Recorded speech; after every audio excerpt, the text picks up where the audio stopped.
Parler David alors qu'Ander Okamika passe à l'attaque et regardez derrière ça attaque également. C'est l'équipe Quick-Step Alpha Vinyl qui passe à l'offensive. Tout de suite la réaction des AG2R Citroën. Il ne faut pas traîner devant, ça va peut-être revenir très très vite. Grosse accélération, grosse attaque d'Ander Okamika. Derrière c'est Rune Ergots qui a réussi à garder la roue. Les trois plus forts tout simplement David. Et on retrouve Stéphane Bassett. Et toujours au train. Chabir Ichacha qui arrive à revenir et à recoller. On ne peut pas juger l'écart avec le peloton, mais c'est ça qui nous intéresse. Mais je pense qu'il y a encore 40 secondes. Allez, il y a ce virage, il y a encore un deuxième virage à droite. C'est vrai qu'on monte beaucoup moins vite devant, mais il y avait quand même une minute au pied. Ça monte tout doucement là. Attention à ne pas monter trop doucement quand même.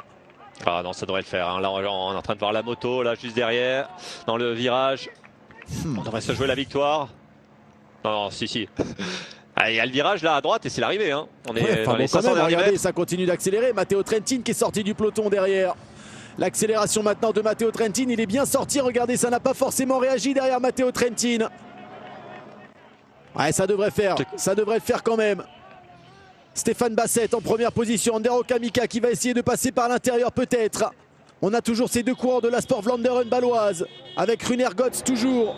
Lindsay de Wilder également. Ander Okamika qui accélère. Il doit faire un sprint long, on l'a dit, il n'a peut-être pas le jump. Est-ce que ça va suffire? Stéphane Bassett qui est là également. La victoire va bien se jouer à l'avant. Ce ne sera pas pour Marc Christian. Est-ce que ce sera pour Stéphane Bassett qui est pour l'instant toujours devant? Stéphane Bassett avec une toute petite longueur d'avance. Est-ce que ça va suffire? C'est Rune Ergots qui est coude à coude les deux hommes. On s'est touché entre Rune Ergots et Stéphane Bassett.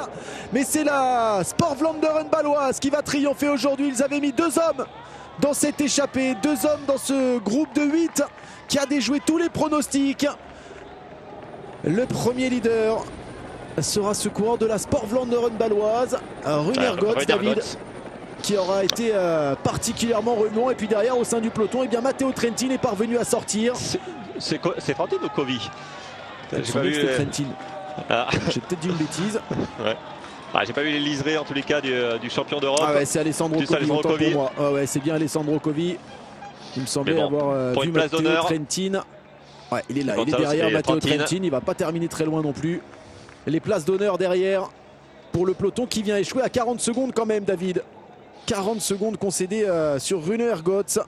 Premier vainqueur et premier leader sur ce Tour d'Andalousie. Et Stéphane Bassett là qui s'est écroulé une fois la ligne d'arrivée franchie. Ça s'est touché avec Ergots dans le final. Et il s'est arrêté net une fois la ligne franchie. Ça s'est touché, mais bon, on va revoir le sprint. Mais je pense qu'il n'y a rien de... Il n'y a rien d'irrégulier avec forcément la fatigue. Ça s'est joué au courage dans ces derniers mètres. Et Rune Ergots qui avait tenté à plusieurs reprises de s'isoler.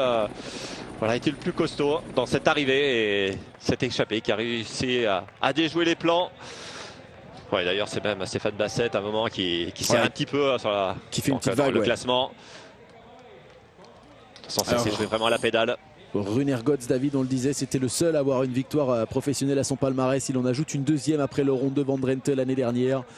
Et pas n'importe laquelle, puisque c'est la première étape du Tour d'Andalousie qu'il s'offre aujourd'hui. Première course de la saison et première victoire pour lui. Il devance Stéphane Bassett, Ander Okamika. On ne s'était pas trompé sur les trois plus forts à l'avant de la course. C'était bien eux.